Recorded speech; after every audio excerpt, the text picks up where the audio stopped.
नमस्कार दोस्तों, स्वागत है आपका आपके अपने चैनल मिशन टीचर 890 पे। दोस्तों, यूपी टेट परीक्षा बिल्कुल सिर पर है और संस्कृत में उच्चारण स्थान एक ऐसा टॉपिक है जहाँ पे हर साल 2 से 3 नंबर के प्रश्न सीधे छपते हैं, लेकिन छात्र अक्सर रटने के चक्कर में परीक्षा में गलतियाँ कर बैठते हैं। आज की इस मात्र 5 मिनट की वीडियो में मैं आपको ऐसे जादुई संस्कृत सूत्र बताने वाला हूँ जिसके बाद आप आंख बंद करके सही उत्तर टिक करके लगाएंगे। इस बार सरकारी सीट पक्की करनी है तो चैनल को अभी सब्सक्राइब कर लीजिए। तो चलिए सीधे चलते हैं।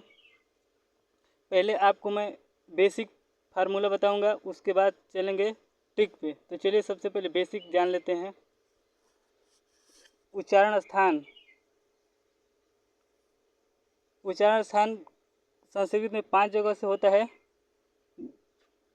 अधिकतर मतलब 5 देखिए, कंठ से, तालु से, मूर्धा से, दंत से, ओष्ठ से। और उसके बाद कुछ ऐसे होते हैं जैसे कंठ तालव्य होता है, कंठ ओष्ठ होता है, दंत ओष्ठ होता है और नासिक होता है। तो इसी के बारे में आज हम लोग बात करेंगे। तो एक एक करके शुरू करते हैं। चलिए शुरू करते हैं कंठ से। देखिए कंठ से मतलब गले से उच्चारित। यहाँ पे जो हम लोग का कंठ होता है, यहाँ पे देख सकते हैं, ये वाला जो है हिस्सा, इसको बोलते हैं कंठ। तो सबसे पहले कौन कौन से कंठ से वर्ड बोले जाते हैं? अ, आ, और उसके बाद क, ख, ग, घ, अंग और ह और विसर्ग। इसको याद करने का अभी एक ट्रिक बताएंगे, जादुई ट्रिक, जिससे आप थंबनेल पर देख कर आए हैं, सेम वैसे ही बताया जाएगा। बस वीडियो के अंत तक बने रहे। देखिए, और तालु से जीभ का अग्रभाग तालु से स्पर्श करता है। तो देखिए वर्ण कौन कौन से बोले जाते हैं तालु से? तो छोटी ई और बड़ी ई। उसके बाद च, छ, ज, झ, इय। और उसके बाद देखिए ये इय है। और उसके बाद य और स। ठीक। उसके बाद जीभ का मध्य भाग, जिसे मूर्धा मतलब तालु के पीछे से स्पर्श करता है, इससे कौन वर्ड बोले जाते हैं? तो री, छोटा री, बड़ा री, ट, ठ, ड, ढ, अण, र और स। अब बात करते हैं जीभ का अग्रभाग, दांतों से जो स्पर्श करता है। यहाँ पे आप देख सकते हैं एक ल, उसके बाद री है वो, और त, थ, द, ध, न, उसके बाद ल और स। अब देखिए ध्यान से देखिए, इसमें कौन वाला स है? ठीक। इसके बाद आगे बात करेंगे होठ से स्पर्श करने वाले उच्चरित। होठ से उच्चरित करने वाले जैसे छोटा हूँ, बड़ा हूँ, और उसके बाद प, फ, ब, भ, म। ऐसे इसको याद करेंगे। अभी एक ट्रिक बताएंगे, इसको आप ऐसे रट सकते हैं या फिर एक ट्रिक जो अभी बताया जाएगा वैसे करना है।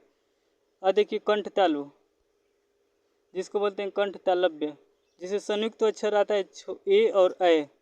कंठ और तालु दोनों से उच्चरित होता है। उसके बाद कंठ ओष्ठ, मतलब कंठ से और ओष्ठ दोनों मिलाकर ओ औ। कंठ और ओष्ठ दोनों से उच्चरित होते हैं। और यहाँ पे दंत ओष्ठ। अब देखिए दांतों और ओष्ठ से, मतलब दांत और ओष्ठ से वो का उच्चारण आसान होता है। यही पिछली बार के सी टेट में, यूपी टेट में क्या किया गया था, पूछा था। इससे पिछली बार जब टेट का पेपर हुआ था तो उसमें यही सेम एकदम यही क्वेश्चन आया था। उसके बाद नासिक, जैसे अंग और अ, मतलब अनुसार और अनुनासिक नाक के मार्ग से उच्चरित होते हैं। जैसे हम कुछ बोलते हैं ना, जैसे अंग अंग बोला जाता है, तो अगर हम नाक को दाब लेंगे, जैसे ऐसे दाबेंगे अंग बोलेंगे तो बोल नहीं पाते हैं। ठीक। तो चलिए अब चलते हैं। चलिए दोस्तों सीधे चलते हैं पहली जादुई ट्रिक पर। सबसे पहला सूत्र है कंठ। सबसे पहला सूत्र है कंठ का। तो देखिए कुछ नहीं करना है, इतना याद ही नहीं करना है, बस याद करना है अकुह विसर्जनीयानाम कंठ। बस इतना याद करना है। अकुह गले से। देखिए कितना बढ़िया ट्रिक है, अकुह गले से। इसका पूरा नाम है अकुह विसर्जनीयानाम कंठ। तो कंठ से देखिए कैसे। अब देखिए अकुंठ विसर्जनीयम कंठ लिखा है ना, तो अब बता रहे हैं आपको। देखिए यहाँ पे लिखा है अ, तो अ का मतलब हो गया अ और आ, मतलब अ और आ दोनों। और कुह का मतलब हो गया अकुह। देखिए कुह कुह, कु का मतलब पूरा क वर्ग, क वर्ग जैसे क ख ग घ अंग। ह दिया है ये है विसर्ग, मतलब इतना शब्द बस एक लाइन याद करना है। अकुह विसर्जनीयानाम कंठ, मतलब अ आ क ख ग घ अंग और ह विसर्ग। तो ये है मात्र 2 सेकेंड का जादू ट्रिक, बस इसे याद करेंगे आप पूरा का पूरा याद होगा। उसके बाद इच यस तालव्य, मतलब इच यस नाम। तो देखिए ई, तो ई का बात करेंगे तो छोटा ई और फिर से बड़ा ई। और च वर्ग, च इच यस नाम च है ना, तो च का पूरा च छ ज झ इय, अच्छा अच्छा अच्छा इय, ठीक। इसके बाद क्या है य और स। यहाँ पे देखिए कौन सा स है, बड़ा वाला स, देख रहे हैं ना। इस बात को ध्यान रखना है कि कौन सा स पूछा है एग्जाम में, या तो बड़ा वाला स पूछा है, या फिर डंटी स पूछा है, मूर्धन्य स पूछा है, या फिर डंटी स पूछा है, ठीक। तो ये तीनों का उच्चारण आसान अलग अलग जगह से है। अब चलते हैं तीसरा ट्रिक पे, मूर्धा। क्या है, री टू रसणाम मूर्धा, री टू रसणाम। देखिए तो री छोटा री बड़ा री, ऐसे समझते हैं एक बार। देखिए री टू रसणाम मूर्धा लिखा है ना, री टू रसणाम मूर्धा। तो री का मतलब कि छोटा री, ठीक, और फिर बड़ा री।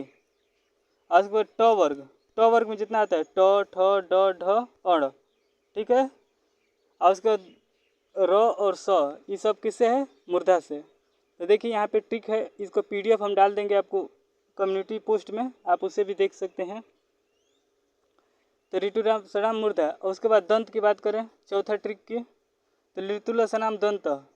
अब देखिए ऋतुलसनाम दंत मतलब ली, और उसके बाद तनासन तसा नाम लिखा ना, ऋतुलसनाम दंत। देखिए ऋतुलसनाम दंत तसनाम। अब तो से त थ द ध न, मतलब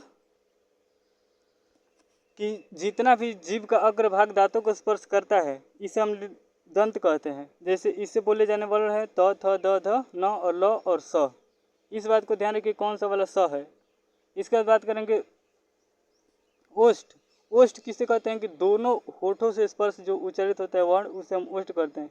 अब देखिए इसका ट्रिक क्या है, छोटा हूँ और बड़ा हूँ शैल उपमनोष्ठ ओष्ठ से।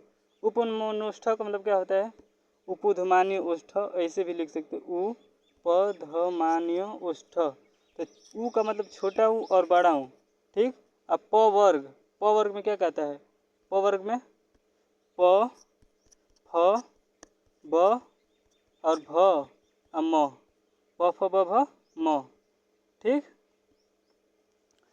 प फ ब भ म, ये किससे होता है, ओठ से। बस इतना याद करना है, ज़्यादा याद नहीं कर। अकुह विसर्जनीय नाम कंठ, इचुयस नाम तालव्य, ऋतु रसनाम मूर्धा, ऋतु रसनाम दंत, औपुधमान उष्ठ। बस इसको याद करिए, बाकी सब ऑटोमेटिक उस पर बैठाते जाइए। अब देखिए संयुक्त उच्चारण स्थान कहाँ से होता है, कंठ तालव्य, मतलब कंठ और तालु दोनों से। ए गले और तालु दोनों से। कंठ ओष्ठ, ओ और ओ कंठोष्ठ गले से। दंत ओष्ठ, दंत ओष्ठ का एक और होता है वकार दंत ओष्ठ, वकार दंत ओष्ठ, कभी नहीं भूलेंगे आप इसे। इसे बोलते हैं ट्रिक, इसे बोलते हैं ट्रिक जी। 2 सेकेंड का इसे बोलते हैं। देखिए वकार दंत, व का मतलब व, वकार वकार दंत ओष्ठ, मतलब व का उच्चारण से दंत और ओष्ठ, व का उच्चारण से दंत और ओष्ठ, ठीक है। चलिए चलते हैं फिर से।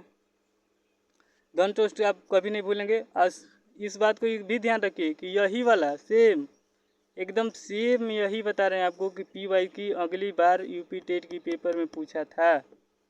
अब देखिए नासिक्य का, अनुनासिक होता है, नाक के मार्ग से जो उच्चारित होता है उसे नासिक्य कहते हैं, ठीक। तो अब एक ही लाइन में इसको याद करने का एक और तरीका आप देख सकते हैं। अकुह कंठे इचियस तालो, अकुह कंठे इचियस तालो, ऋटिरसामूधने दंतल सह दंते उपनोष्ठे च। अब देखिए इसको कैसे करना है। अकुह विसर्जनीय नाम कंठ, अ का उच्चारण कंठ अ अ का मतलब आ क वर्ग क ख ग घ अंग और फिर से ह, ये किससे होता है? कंठ से। तालु को करते हैं इचु यस्तनाम तालु, इचु यस्तनाम तालु। ई का उच्चारण छोटी और बड़ी ऐसे मिला करके करेंगे। ठीक, तो चलिए आपको एक टेस्ट लेते हैं जो पिछले यूपी टेट में पूछा गया था प्रश्न। संस्कृत में